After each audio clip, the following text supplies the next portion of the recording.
Magka-crush ka na ba? Sarap sa pakiramdam, di ba? Yung tipong gaganahan ka gawin yung mga araw-araw mong ginagawa dahil nakikita mo siya, nakakasama mo siya. Nagkakaroon kayo ng magical moments ng magkasama. Pero alam mo ba kapatid, na yung nararamdaman mo ay posibleng mag-fall into love. Pero meron pa ring differences yung crush sa love. Kaya kung interesado kang malaman kung love na ba yung nararamdaman mo o crush mo lang talaga siya, para kapatid, pag-usapan natin yan. Just keep on watching.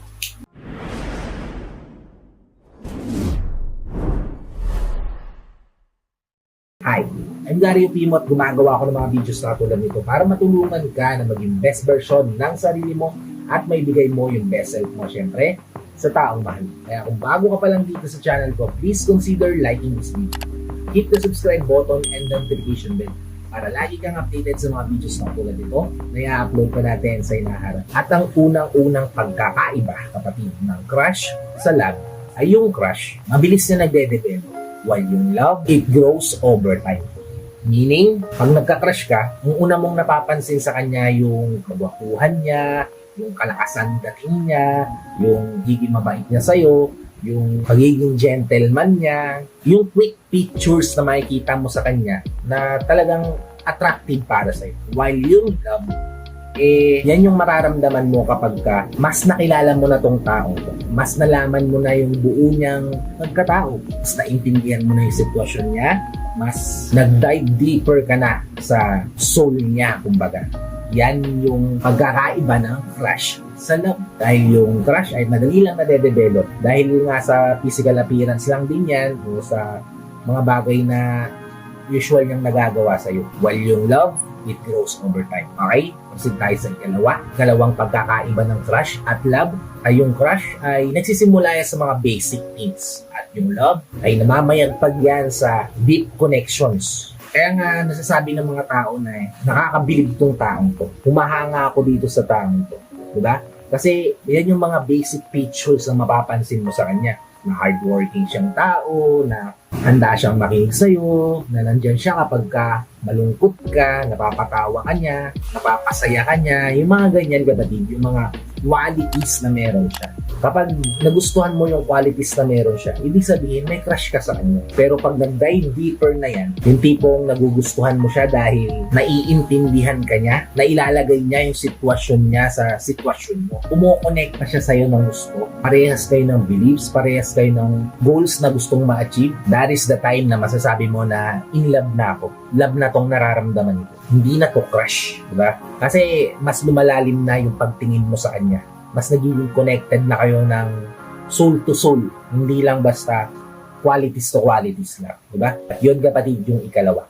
At ang ikatlong diferensya ng crush sa love ay kapag may crush ka, madali kang nagsiselos. While kapag in love ka naman, hindi. Dahil malaki yung tiwala mo sa kanya. Kapag may crush ka, tapos may napadikit sa kanya na ibang tao o nakita mo na nagiging masaya siya sa ibang bagay, madali kang nagsiselos, madali kang sumasama yung loob dahil hindi ka na niya napapansin. While kapag in love ka, even if nakikita mo na yung environment niya, sobrang daming temptation, tiwala ka sa pagmamahal mo sa kanya. Tiwala ka sa taong to na hindi niya sisirain yung tiwala mo. Kasi nga, mahal mo siya. Buong buo yung love sa relasyon niyo. Kaya hindi mo na-feel na nai-insecure ka sa iba. Dahil ramdam at kitang-kita mo na ikaw lang yung maganda o pogi sa mata ng taong to. Kasi kapag crush lang yung nararamdaman nyo sa isa't isa, walang kasiguraduhan yung pinangahawakan nyo sa isa't isa. While kapag in love kayo, sigurado kayo na hindi siya pipili ng ibang tao bukod sa'yo. Yun yung ikatlong difference ng crush sa love.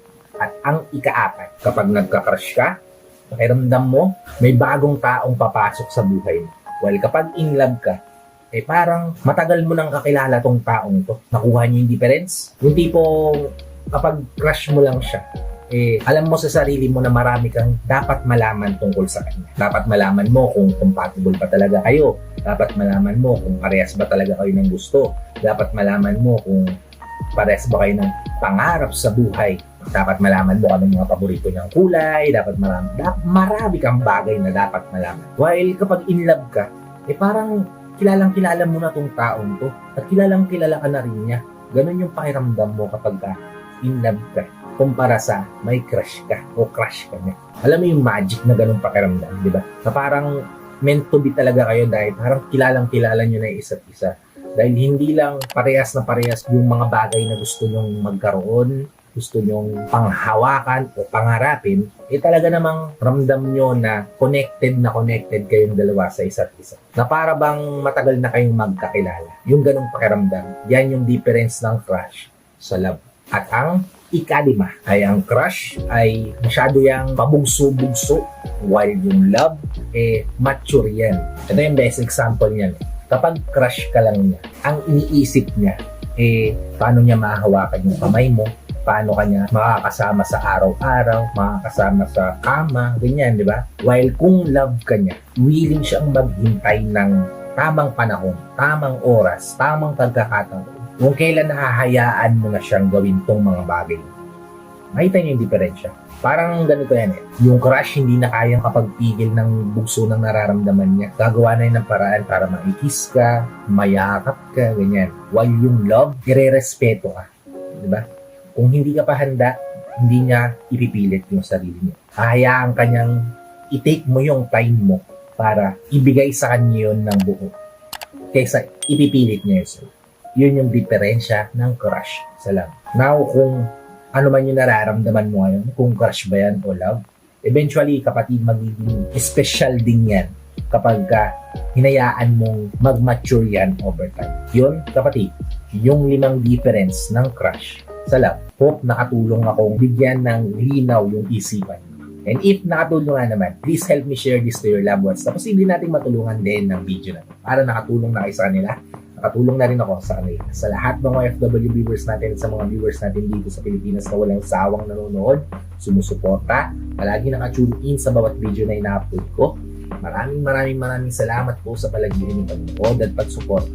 At kung bago ka pa lang dito sa channel ko, please consider liking this. Hit the subscribe button and the notification bell para lagi kang updated sa mga videos na katulad nito na i-upload pa natin sa ilahan. So, ay na mga kapatid. Maraming salamat ulit sa panonood. And I hope to see you all on my next vlog. Ingat ka dyan palagi kapatid. May God bless you. Peace.